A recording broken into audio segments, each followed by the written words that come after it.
L'opposition va-t-elle finalement désigner son porte-parole durant cette législature? Qu'est-ce que cette désignation va changer dans les actions de l'opposition? Débat au féminin, on parle ce samedi avec Madame Patricia Ondem, cadre au sein de Ensemble pour la République de Moïse Katumbi. Débat au féminin, c'est tous les samedis après le journal de 13h et dimanche en rediffusion après le journal de 19h. Pour tout contact, appelez au 09 97 90 93 22. C'est un plaisir de vous retrouver pour ce nouveau numéro du débat au féminin. Fidèles auditeurs de Top Congo, bienvenue dans le magazine de la femme sur la fréquence utile. Merci à vous qui nous suivez également sur la chaîne YouTube des Top Congo FM. C'est un plaisir de vous savoir nombreux à suivre ce que les femmes pensent des divers sujets d'actualité, mais également de tous les sujets qui touchent au quotidien des Congolais. L'opposition politique congolaise pourra-t-elle finalement désigner son porte-parole durant cette législature? L'article 19 de la loi numéro 07/008 du 4 décembre 2007 portant statut de l'opposition stipule que le porte-parole de l'opposition doit être choisi dans les 30 jours qui suivent l'investiture du gouvernement. Vous le savez, le gouvernement souminois a été investi le 11 juin et les 30 jours ont été accomplis le 11 juillet 2024. Qu'est-ce qui a retardé la désignation de ce porte-parole de l'opposition?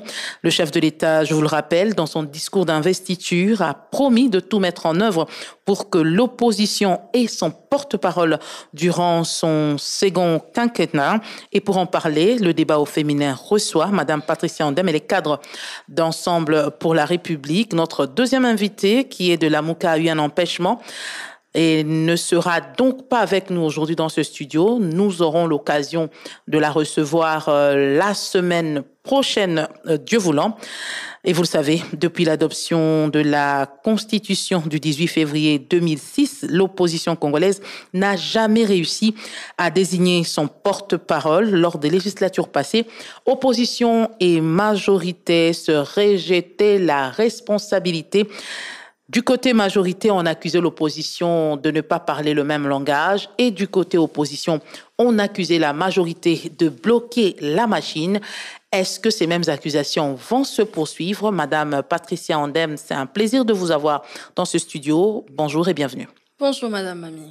Désignation de l'opposition, du porte-parole de l'opposition. Le processus avait été lancé avec cette invitation lancée par le président de votre parti à tous les autres partenaires de l'opposition de se retrouver pour la rédaction du règlement d'ordre intérieur. On a vu des réactions qui sont suivies, des réactions pour, des réactions contre. Aujourd'hui, avant d'aller plus loin, où est-ce qu'on en est avec ce processus de la rédaction du règlement d'ordre intérieur? Merci beaucoup, Madame Nami. Merci pour la parole. Eh bien, la rédaction, le travail, il est déjà en train de se faire. Il y a les partenaires politiques qui sont en train de travailler là-dessus. Nous avons LGD et Nouvel Élan qui sont en train de travailler avec Ensemble pour la République dans l'élaboration du règlement d'ordre intérieur. Donc, le travail se poursuit bien en tout cas.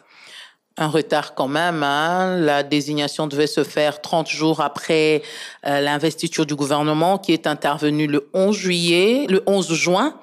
En principe, on devait avoir le porte-parole le 11 juillet, dans les 30 jours. Malheureusement, un retard. On a vu que le Sénat n'a pas encore désigné son bureau définitif et les députés sont déjà partis en vacances parlementaires. Logiquement, c'est au cours de la session de septembre que sera désigné le porte-parole de l'opposition. Nous espérons que cette fois-ci, ça sera fait, mais il y a des divergences au sein même de cette opposition. Vos amis de l'ECD de Martin Fayoulou et ceux d'Envol ne sont pas avec vous. Les uns vous reprochent de vouloir légitimer le pouvoir du président de la République en désignant le porte-parole de l'opposition. Les autres ne sont pas d'accord avec vous. Ils estiment que par cette proposition, vous risquez de légitimer, comme je le disais, les institutions issues d'un simulacre d'élection. C'est ce que pense SID. Et Envol indique, lui, que c'est l'accompagnement d'un pouvoir issu d'un braquage électoral.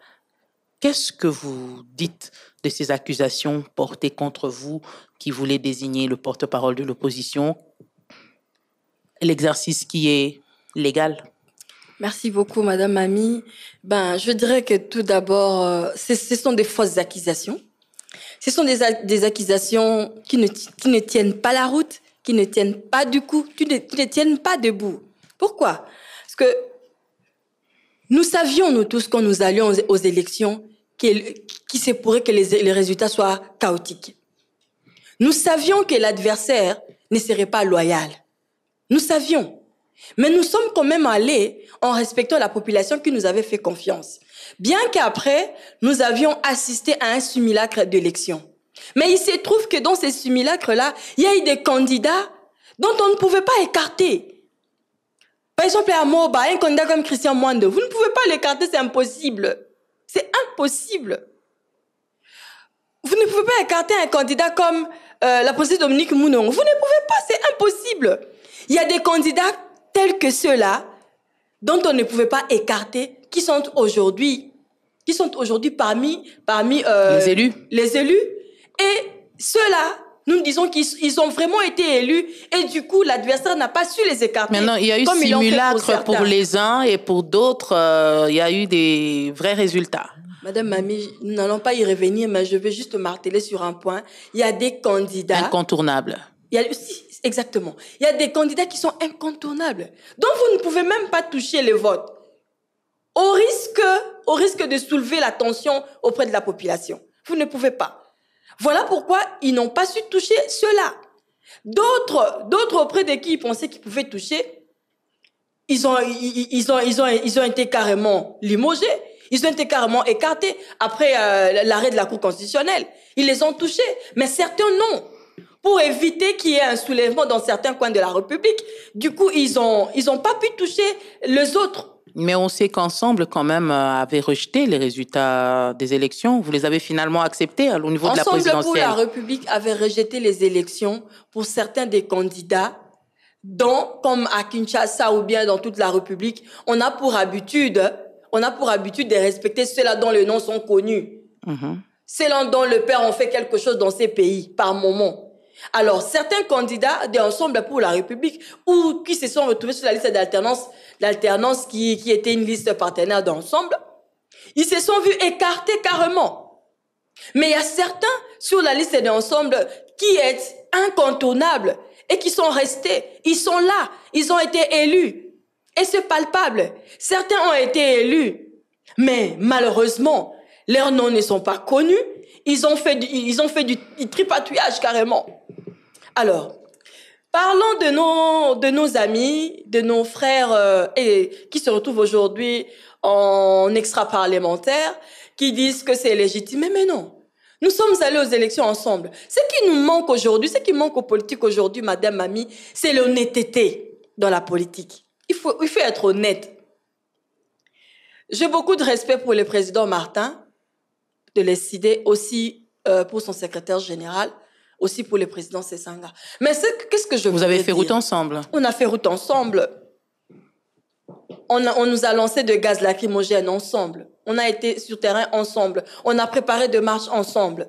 Alors, quand ils disent que nous, ensemble, nous sommes en train de légitimiser, non, c'est faux. Pourquoi? Parce que déjà, avant que nous allions aux élections, on savait ce qui allait se passer. Mais nous nous sommes dit, mais écoutez, la population est derrière nous. Mais ce que nous ne trouvons pas juste et honnête, c'est l'attitude de l'SID. Nous avons écrit par élégance politique, par respect du partenaire. On a écrit. La meilleure chose aurait été de nous répondre par une correspondance. Mais ils ont voulu en faire du buzz. Ils ont voulu faire du buzz, parler à la télé, dans les différentes chaînes de télé, disant que non, nous ne viendrons pas. Mais non. Il faut respecter aussi le peuple. Il faut respecter le peuple qui est là. Le peuple qui est dans la rue, qui se pose des questions. l'opposition existe ou pas. Et nous allons donc laisser à la majorité présidentielle prendre les deux partis. Mais non, Ensemble pour la République a dit non. Nous allons poursuivre le combat républicain dans les institutions et non dans la rue. Mais qu'est-ce qui vous a dérangé? Qu'est-ce qui vous dérange dans le fait qu'Ensemble ait cédé et dit dans les médias qu'ils ne sont pas avec vous? Non, mais ils ne sont pas juste honnêtes. Parce que les CID s'étaient engagés d'aller aux élections. Et puis par après, ils y sont pas allés. Il n'y a que leur président qui est allé aux élections, tel un candidat indépendant. Déjà, moi je dis que le président de l'ECID, il n'avait pas respecté ses collaborateurs, les camarades de son parti. Il ne les avait pas respectés. Par ricochet, il n'a pas non plus respecté la population qui était derrière eux. La population qui a soutenu l'opposition. La population qui a fait confiance à cette opposition-là. Ils ne les ont pas respectés. Il a abandonné la population en allant tout seul aux élections. Aussi, il y a quelque chose dont je voudrais marteler. Vous savez, on doit avoir un peu une décence en politique. L'honnêteté politique. Il y a certains partenaires politiques qui vous disent que bon, on va se rallier à tel ou tel candidat. La meilleure des choses, en étant honnête, il aurait été mieux que ceux-là qui avaient accepté de soutenir tel candidat, de ne même pas aller au niveau de la CENI payer la caution. D'autres sont allés payer la caution. Pourquoi? Parce que vous soutenez déjà un candidat. Les frais de la caution, vous auriez dû l'utiliser autrement en payant, par exemple, les frais pour les témoins, en l'ajoutant dans les frais de campagne de certains candidats. C'est ce qu'ils auraient dû faire. Ils l'ont pas fait. Ils n'ont pas été honnêtes en politique et ils n'ont pas été honnêtes dans leurs réactions. Même disant que non, nous n'allons pas légitimer le pouvoir en place, ce régime. Mais non, le président Martin est allé aux élections. Il est allé aux élections tout seul, tel un candidat indépendant, alors qu'il n'était pas indépendant. Il est allé tout seul, il n'a pas respecté ses collaborateurs. Il a bafoué le travail abattu pendant 5 ans par ses collaborateurs. Moi, je connais une Chantal Moboni, elle est de l'ECID. C'est une très forte femme, elle est avec moi au niveau de la circonscription de Moamba. La base de cette femme-là s'est vue dépourvue. Il s'est vu délaissé. Elle devait être avec nous, malheureusement, elle a eu un empêchement. Oui, c'est ça. Ce que je regrette, c'est que c'est une femme forte. Cette femme aurait dû battre campagne, mais elle n'a pas battu campagne. Pourquoi? Parce que son président n'était pas honnête envers elle. Nous avons aussi lui-même le SG Devos. Il aurait dû battre campagne. Il y avait une population derrière lui. Prince Epengue également. Clément également. Ils auraient dû battre campagne. Ils s'étaient préparés pendant 5 ans. Nous aurions dû aller aux urnes.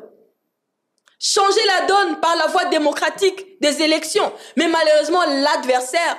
Est-ce que vous estimez, à vous entendre parler, que si l'opposition est sortie minoritaire, c'est entre autres parce que l'ECID de Martin Fayulu, qui avait quelques personnes qui avaient des chances d'être élues, ne se sont pas présentées? Déjà, nous sommes allés en ordre dispersé. Nous sommes allés en ordre dispersé. L'ECID, par le canal du président Martin, a voulu y aller tout seul. Il y est allé tout seul, en candidat indépendant. Il a laissé son parti. Il a laissé les personnes qui auraient dû battre campagne pour son compte. Et du coup, l'opposition n'était plus unie. Le fait que l'opposition n'était pas unie, moi je me dis, c'est une analyse que je fais à haute voix. C'est ce qui a permis à ce que l'adversaire puisse se saisir de cette opportunité. Ils sont désunis, tiens, je peux dire que là-bas je vais gagner. Je puis mettre de voix farfelues, je puis le faire parce que les adversaires ne sont pas unis. Déjà, l'opposition n'est pas un. L'opposition, ils sont pas unis alors. Comme il a profité de cette désunion-là pour pouvoir tripatouiller dans les urnes, avoir de machines à voter comme on a vu. Alors, le fait de dire qu'Ensemble est en train de légitimer, c'est un faux débat, c'est un faux débat. Les droits du porte-parole de l'opposition, il est constitutionnel. Il est repris par la Constitution. Nous ne pouvons pas laisser nos adversaires politiques qui font partie de la majorité présidentielle, eux-mêmes, ils sont de l'opposition, eux-mêmes, ils sont la majorité, mais non. Et est-ce que... Qui sont avec vous, alors? Qui vous accompagne, à part LGD, à part Nouvel Élan? Qui sont avec vous?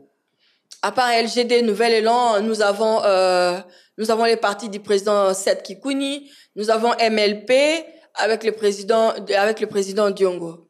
Et est-ce que Denis Mukwege, qui était quand même avec vous après les élections, vous soutient également dans cette démarche? Le docteur ne s'est pas prononcé à ce sujet. Il a été contacté? En tout cas, il ne s'est pas prononcé dans ces sujets, non. Il ne s'est pas prononcé. Le FCC, vous avez quand même, par élégance, présenté le draft du règlement d'ordre intérieur qui a été rédigé. Par élégance, ils ont été contactés par le secrétaire général d'Ensemble pour la République au travers d'une correspondance. C'était quoi la réponse? Eh bien, écoutez, quand les gens disent qu'ils sont catégoriques, ils sont catégoriques. Mais nous n'allons pas faire l'opposition en dehors des institutions. Nous faisons l'opposition républicaine au sein des institutions. Pas dans la rue, pas sous les manguiers, mais au sein des institutions. Pour le respect de nos populations. Et vous reconnaissez aujourd'hui la victoire de Félix Tshisekedi? Nous ne sommes pas dans cet ordre d'idées. Seulement que la... Puisque vous reconnaissez opposant, ça veut dire que quelque part, vous reconnaissez qu'il y a une majorité quelque part. On reconnaît qu'il y a une majorité quelque part. Mais on ne reconnaît pas la victoire. On reconnaît qu'il y a un président de la République qui a obtenu 73 voix. 73%, pardon. Qui a obtenu 73%. Qui a eu des députés avec des machines à voter. C'est ce que nous reconnaissons. Ils ont eu des machines à voter. Ils ont tripatouillé le voix. Et ils ont obtenu 73 Alors, vous donnez voix. raison à ceux-là qui disent que vous voulez désigner le porte-parole pour quelque part légitimer les présidents et tous ceux-là qui ont été élus, alors qu'ensemble, au lendemain des élections, vous avez dénoncé les fraudes, vous avez dénoncé tout ce qu'il y a eu comme problème autour des élections. Vous leur donnez raison. Écoutez, Madame Mami, aller dans ce sens-là, c'est nous ramener en arrière. La République n'attend pas. L'intérêt supérieur de la nation n'attend pas. Nous avons dit, nous allons dans cette démarche, dans ce mécanisme qui est mis en place par la Constitution. Comme nous sommes respectueux de textes légaux de la nation, nous y allons. Nous y allons et nous allons faire prévaloir la voix de la population. Nous allons faire prévaloir la voix de la population, dire non à ce qui ne marche pas, dire oui à ce qui marche. Recadrer ce qui ne marche pas. Et nous sommes là, en train d'interpeller, en train de dire non. On n'est pas là seulement pour acclamer, pour applaudir. Vous êtes en dehors des institutions. Vous n'êtes même pas dans ce qui dit la Constitution, dans ce qui dit l'organe mère même de la patrie. Et dans quoi vous faites la politique? En quoi vous faites la politique? Comment est-ce que vous direz non? À un certain moment donné, il faille s'organiser. Il faut faire la politique avec intelligence. Il faut pas réfléchir pour soi. Quand vous faites la politique pour vos propres intérêts, vous revenez dans ces tableaux-là. Mais quand vous faites la politique pour l'intérêt supérieur de la nation, vous verrez qu'il est important de mener un combat républicain au sein des institutions pour le bien-être de nos populations. À votre avis, SID en vol s'oppose à cette démarche parce qu'ils n'ont pas d'élus au Parlement. On sait que le porte-parole sera désigné par les sénateurs et les députés de l'opposition. On sait également qu'ensemble, vous êtes majoritaire dans cette opposition. Est-ce qu'ils ont carrément refusé de s'allier parce qu'ils n'ont personne? Bon, ce que je peux dire, c'est ce que je disais tout à l'heure, c'est un problème de honnêteté. Ils auraient carrément pu répondre que, voilà, nous n'avons aucun sénateur, nous n'avons aucun député, en gros, nous n'avons aucun élu. Mais, par respect de nos populations, nous vous rejoignons quand même. Faisons un pour l'intérêt supérieur de la nation. Ils auraient dû réagir de la sorte. Parce que après, quand il y aura encore des soulèvements, quand il y aura encore... Déjà, la population ne se retrouve pas. Il faut parler. Mais il faut parler au nom de quoi? Pourquoi aller en ordre dispersé pendant que nous pouvons avoir une seule voix de l'opposition pour démontrer à la face du monde qu'il y a une opposition qui est forte et unie?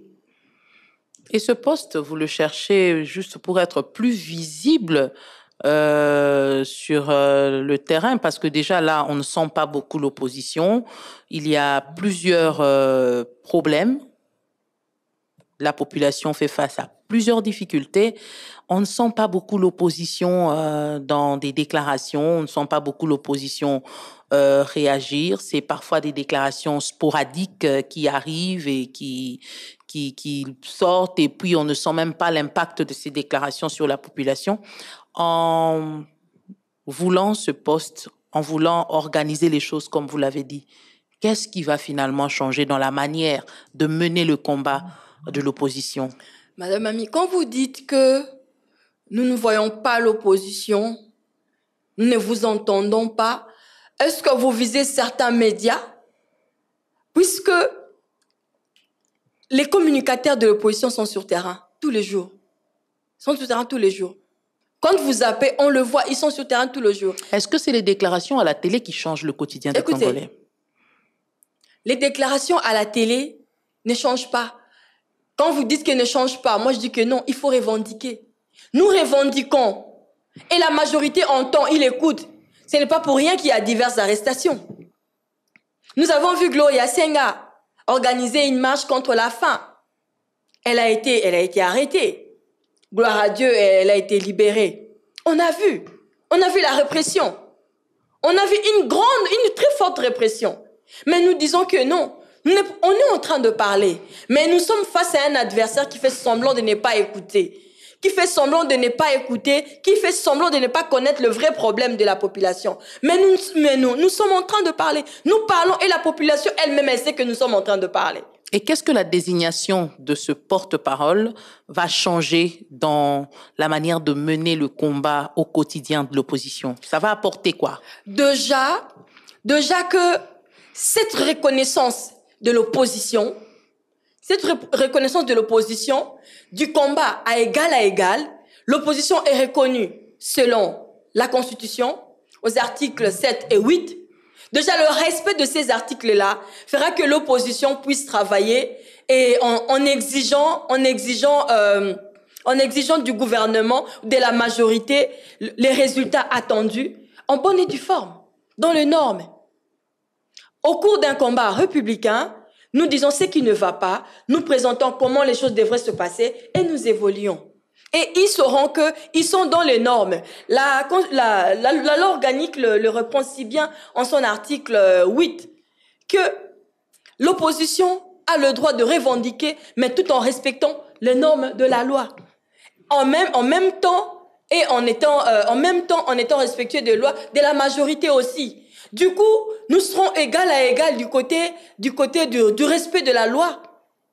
C'est de ça que nous parlons. Le respect, cette reconnaissance-là crédibilise le travail de l'opposition, que nous ne faisons pas un travail sous les manguiers, mais nous travaillons pour la population et nous sommes dans le respect de textes. Ça veut dire que la désignation du porte-parole de l'opposition va davantage crédibiliser et valoriser l'opposition, et la population saura exactement vers qui se tourner quand il faudra s'adresser à l'opposition. Exactement.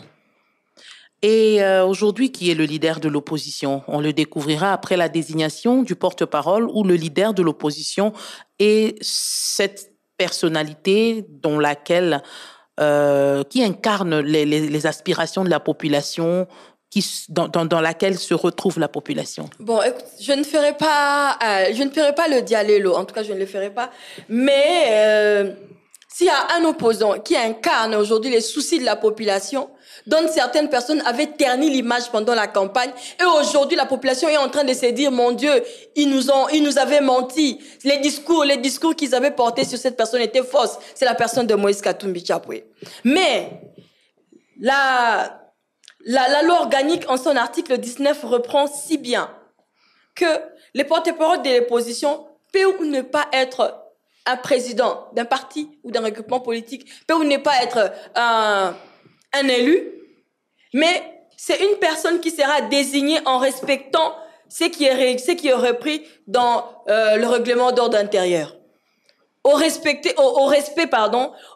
du règlement d'ordre intérieur, le porte-parole sera désigné. Et est-ce que vous êtes prêt aujourd'hui à accepter un autre candidat à ce poste que Moïse Katumbi, quand on sait qu'ensemble, vous avez plus de députés que tous les autres qui vous accompagnent? Je serai vraiment honnête avec vous. Moïse Katumbi ne vise pas vraiment les postes. Moïse Katumbi vise l'intérêt supérieur de la nation. Il peut ou ne pas être désigné. Il peut ou ne pas être désigné. Vous avez Matata Pogno, vous avez Mosito et bien d'autres qui sont avec vous. Il y aura plusieurs candidatures ou il sera le seul candidat? Il y aura plusieurs candidatures et ils vont en débattre tout en respectant les règlements d'ordre intérieur. Et on va finir par avoir un seul candidat? Et on finira par avoir un seul candidat Ou vous allez passer par les primaires, comme on a vu la majorité le faire pour dégager le candidat président de l'Assemblée nationale. Chemin faisant, ils sauront qu'est-ce qu'ils vont faire en tout cas. Et aujourd'hui, quelles sont les actions concrètes que l'opposition a déjà menées depuis les dernières élections? Des actions qui vont peut-être vous servir aussi de base pour poursuivre le combat une fois le porte-parole désigné. Des actions phares, des grandes actions qui ont marqué les esprits depuis les dernières élections. Déjà qu'aujourd'hui, nous avons remporté une manche de notre combat. Il y a Salomon Idi Kalonda qui a obtenu sa liberté provisoire. Il est là. L'impact sur la population? Il a été élu. Pardon? Quel est l'impact de cette libération sur la population?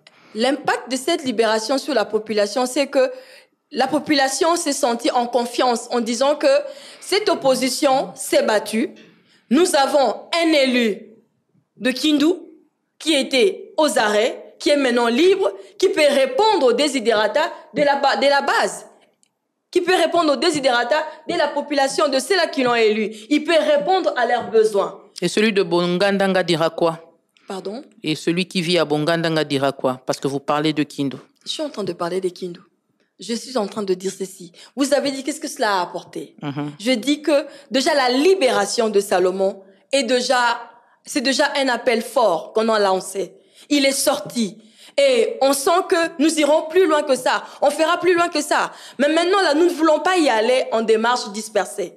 Nous voulons d'abord que nous mettions ensemble, que nous y allons en ordre. Et sur le plan social, quelles sont les actions fortes que vous avez menées? Sur le plan social, nous avons défini plusieurs actions. Et nous allons vous les présenter d'ici là, en tout cas. On a prévu tout un calendrier de démarches que nous allons faire pour que la population se sente vraiment tout près de l'opposition. 7 mois après les élections, vous êtes toujours en train de réfléchir pour voir ce que vous allez faire pour que la population se sente proche de l'opposition 7 mois après les élections? Déjà pour répondre à cette question, quand nous sommes allés en campagne électorale, la population nous avait fait confiance.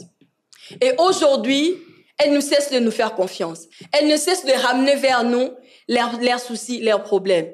Mais seulement que nous ne sommes pas Vous n'êtes pas au décideur. pouvoir. Nous ne sommes pas décideurs. Nous ne pouvons qu'interpeller ceux qui sont là pour qu'il y ait changement.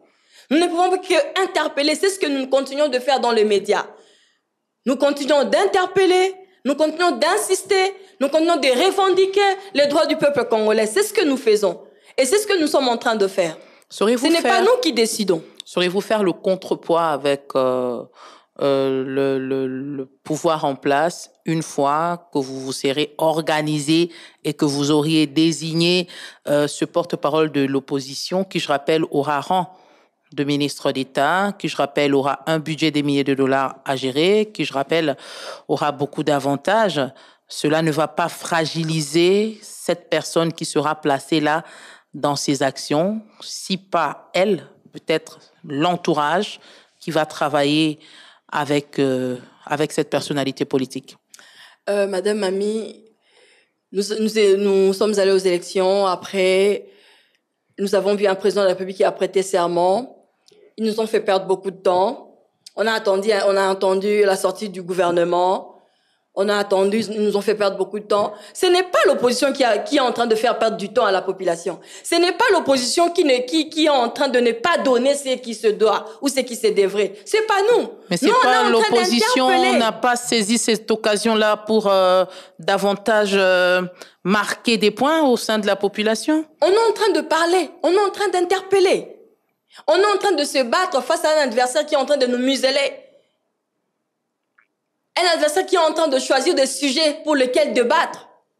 Pour tel sujet, vous ne débattez pas. Pour tel sujet, il faut débattre. On est en train de se battre avec un adversaire pareil. Mais on ne s'était pas, on est en train de le faire. Mais nous l'avons carrément dit. Au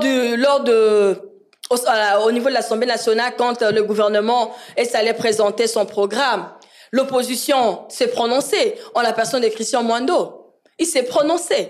Et nous avons tous entendu.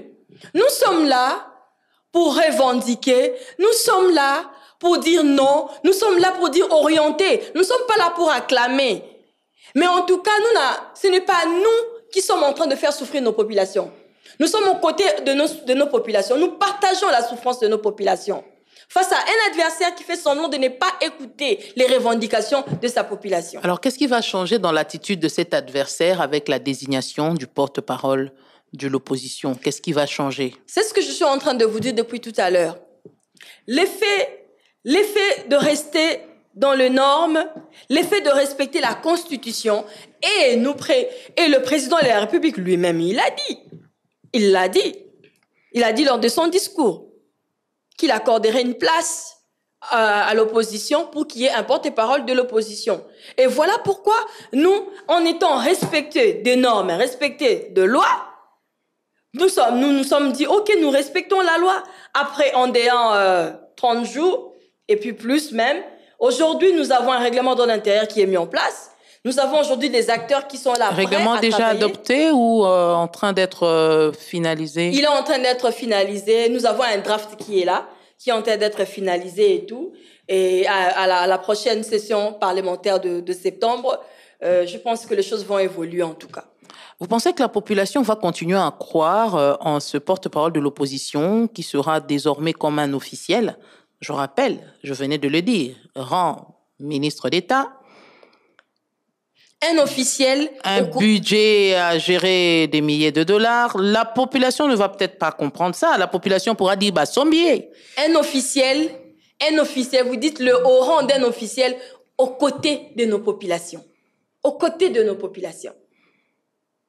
Il faudra convaincre cette population. Exactement. Comment vous allez faire pour convaincre cette population qui verra désormais le porte-parole de l'opposition être gardé par, je sais pas, la police, le porte-parole de l'opposition avoir certainement un cabinet, un bureau officiel où on peut le voir. Le porte-parole de l'opposition, on connaît comment fonctionne le Congolais, qui entend qu'il aura un budget du pouvoir qui va le gouvernement qui va lui donner le budget. Comment la population, comment vous allez faire pour que ça passe, pour que la population ne le digère pas mal? Madame Mami, ce n'est pas nouveau.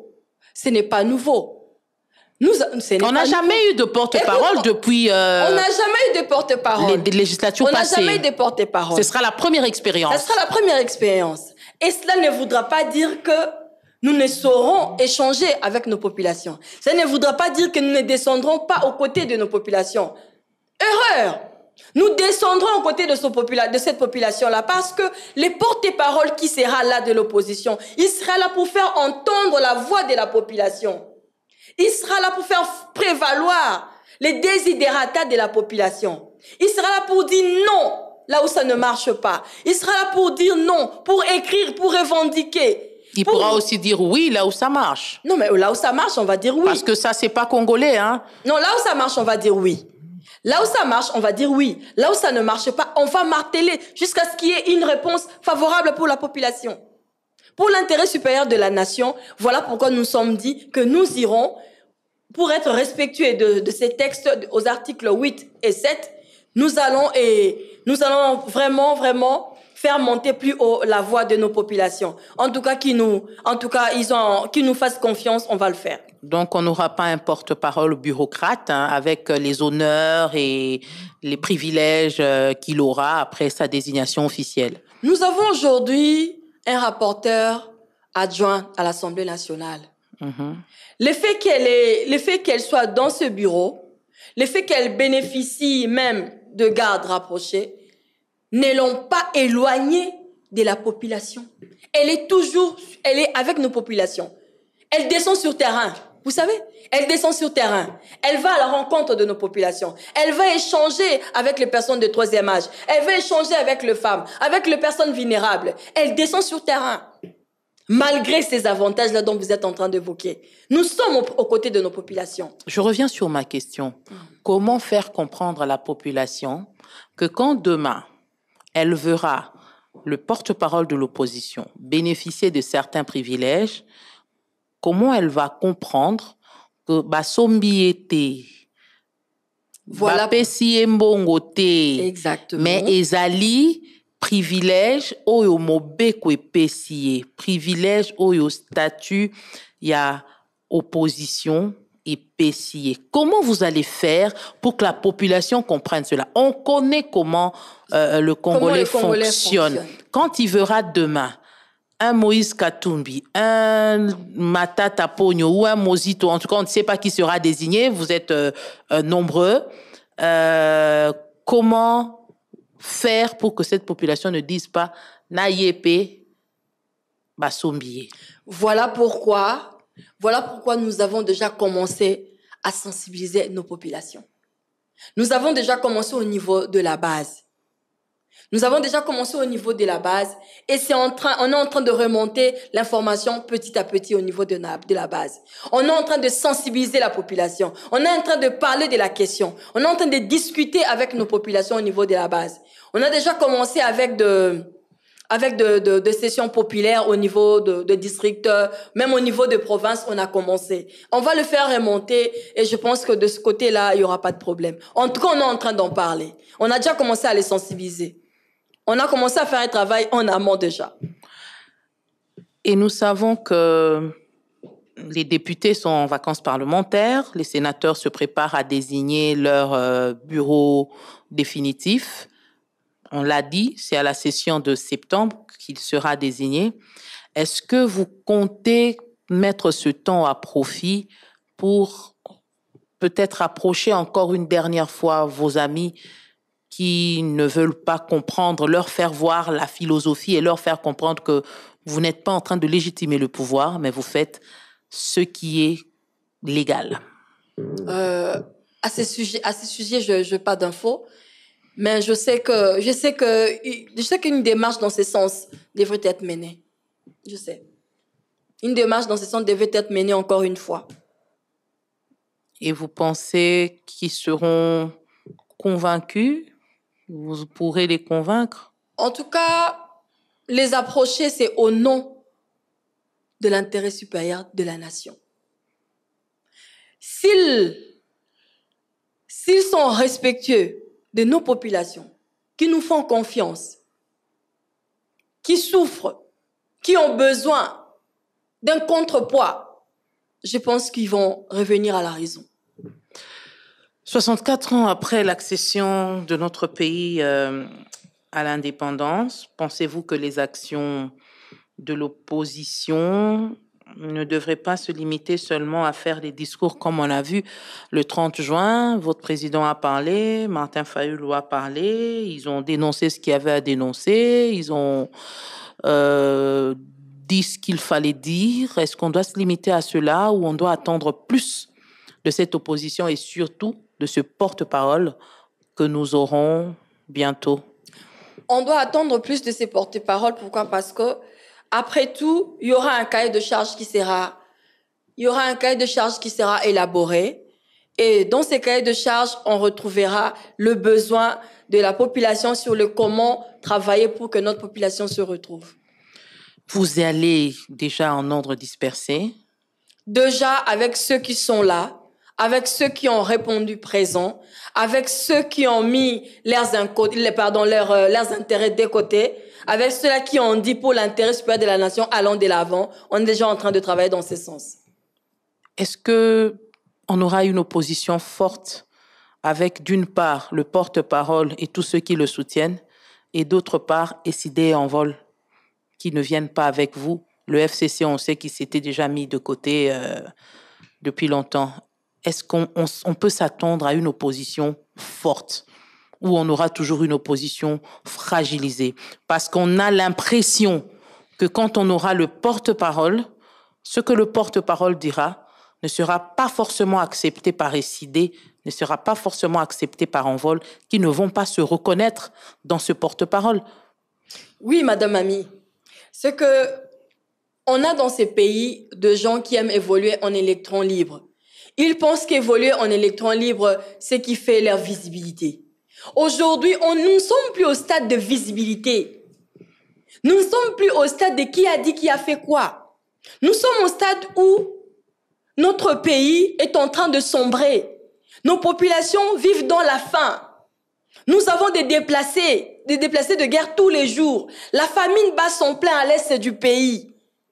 Mais il est fort regrettable de constater que nous avons des politiques qui veulent faire d'abord leur visibilité, qui veulent faire parler d'eux, au lieu de faire parler la population au travers des actions communes.